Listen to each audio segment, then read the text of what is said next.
welcome to today's adventures in Reforj. We have a massive amount of ground to cover today. We are breaking down every single change from last month, starting with the massive title update 5 from December, which finally added multiplayer to the game, the hotfix, followed 2 days after on the 5th of December, and a brand new title update 6 that launched on January 7th. So let's get into it. First, we're going to reverse a bit in time to the beginning of the festive period on the 3rd of December when title update 5 was released. And this title update improved how the save data was handled, which means it was a bit longer loading up when we first started, but there was no problem after that.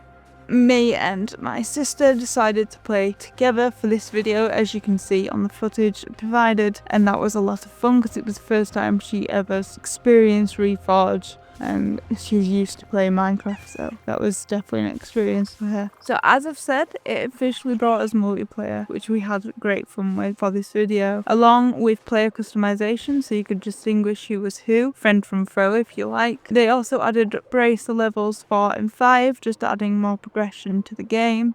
And a second wheel had been added for the tool selector, which just adds more options in the future. The world feels more alive with new dynamic music and ambient tracks, plus butterflies were added as cosmetic entities. For combat, we saw the introduction of blaster mode, which we had a lot of fun in creative with, destroying and constructing the world. They added new mobs. One of them doesn't seem to attack too much, or at least I don't think so. The skimmer is a big fish that kind of runs away from you, and once it lands on land, it floats around. My older sister had a lot of fun trying to chase one of those down. And nightblooms, which fire fawns out and can attack. And they've also added sap, which as far as I can tell is a bit like glue. It's used to craft the new wingsuit recipe. New decorations have also arrived. This is including cosmetic things like cushions, clay pots, and even doors, which just stops all the enemies coming into your lovely home.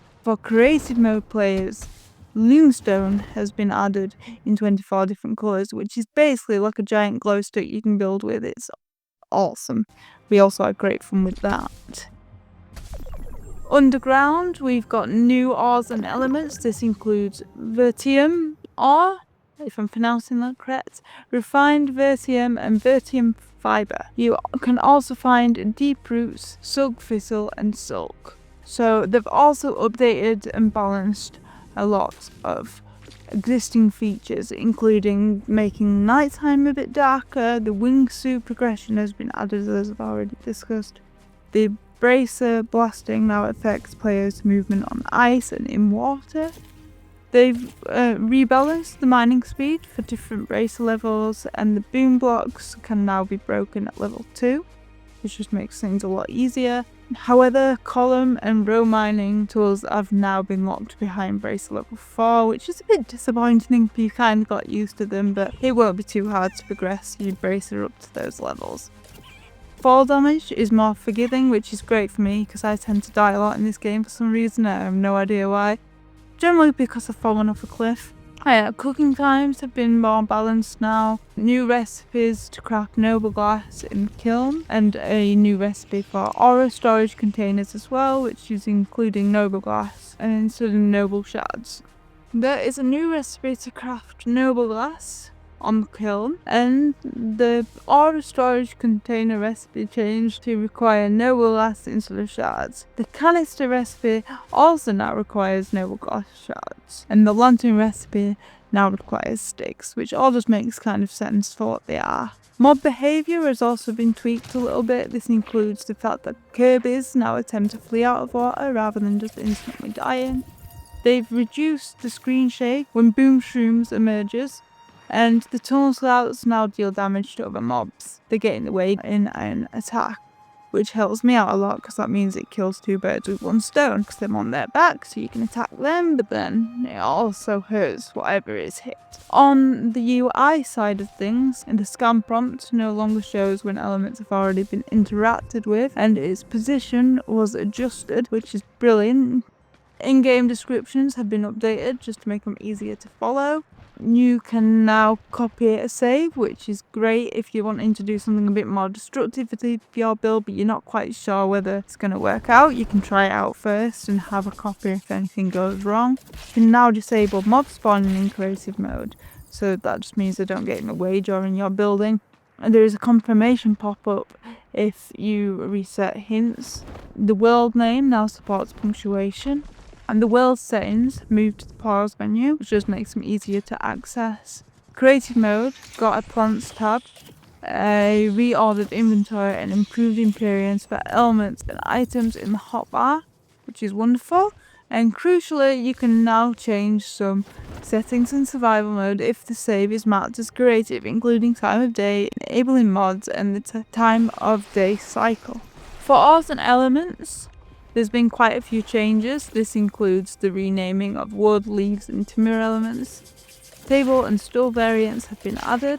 Plants appearances have been improved. Amethyst was replaced with magmatite, bedrock and lit boom blocks become unbreakable elements. Pale blue resin was renamed to aqua resin. Grain was renamed to purring grain, which more on that later. Textures were upgraded for iron ore, gold ore and boom blocks, and purring grain drops more when harvested. Finally, for Title Update 5, the soundscape was overhauled, adding a denial sound when scanning nothing and improving the sound effects, the wing skull, tunnel out, footsteps, player death, player healing and ambient tracks. Now to cover the hotfix. So we're going to quickly cover in the hotfix for December the 5th, which addresses some crucial bugs. This includes fixing crash when dying mobs were damaged by explosions. Tunnel slats will no longer freeze mid-animation when hit by a blaster. The world changes will be synchronized between players online. Destroying kilns and campfires now drop the correct item amounts. Characters' heads now correctly match where the player is looking in multiplayer, and the reduced shuttering animation for players online, which is all great. And as for the New Year updates, released on the 7th of January, with Title Update 6, it's just a huge quality of life update, and this includes features like the red screen effect. It is now displayed when you are low on health, which just helps you distinguish when you're about to die. They have doubled the amount of timber that is crafted from wood, which is brilliant. It means you don't have to grind to kind of be able to gather enough materials to build something. Butterflies now come in 9 different colours, which is awesome. The host can now disable terrain damage from explosions, just in case one of your friends are a bit too trigger happy with that blaster mode. The crosshair provides visual feedback if an action cannot be performed, which is wonderful. The minimap markers have a border for better visibility. Remote players in online games are now shown as directional arrows on the minimap, making it easier to locate your friends. They've also changed some of the controls just for easier navigation of menus. This includes the inventory and the crafting menu, moving from LT and RT respectively to LB and RB. I'm sure the reasoning for that will become more apparent later on. Join game list now displays the game mode and sort games approximately. Collectibles can now be fired through gaps, which is awesome. Definitely some mini game opportunities to be had there. The nightbloom fawn can now be fired underwater, which is a bit risky. Knockback force now applies upwards velocity, which is pretty cool. Another opportunity for a mini game there. You can perform bracer blasts and use the blaster while gliding, which just makes me feel like a superhero, if I'm honest. They've renamed Perigrain again. It is now Periwis, which sounds a bit French. I don't know if I'm pronouncing that correctly. Sorry if I'm not. You can now hear other players die in online games, which is just a bit grim but more convenient. New sound effects have been added for blaster overheating and boom blocks igniting and starting and stopping of fast swimming.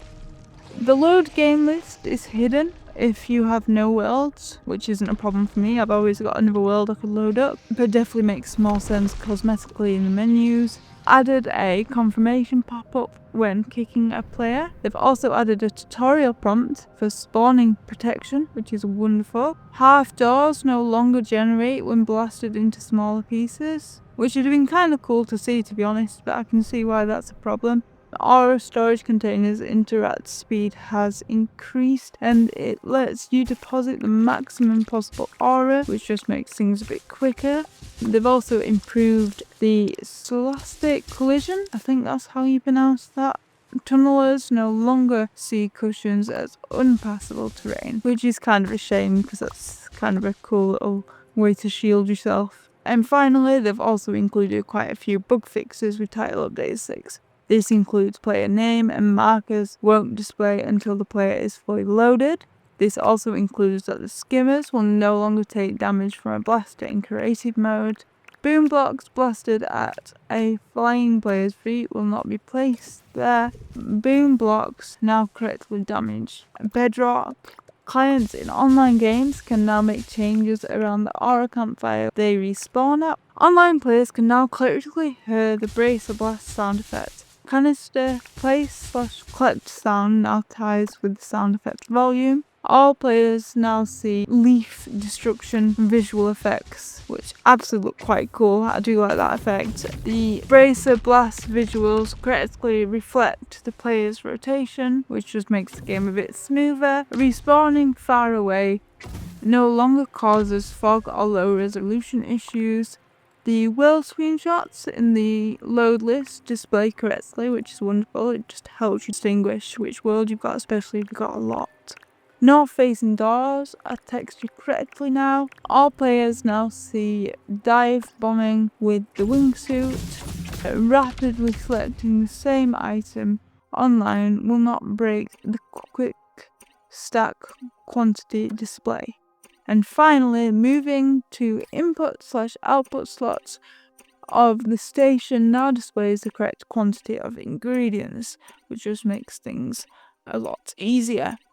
Now, I know that was another big list of facts, and I'm really hoping to get on with more of these Reforj videos and doing a bit more creative stuff. Maybe do some builds and show off a bit more creative mode, and definitely get on with a brand new survival, even do the tutorial mode again, seeing as I've added quite a lot to that as well, and that seemed to be quite a fun video to film, to be honest. I'm sorry if these are kind of boring list videos. I'm still kind of getting used to the whole filming aspect of this. I really enjoy making videos, but it does kind of feel awkward sometimes.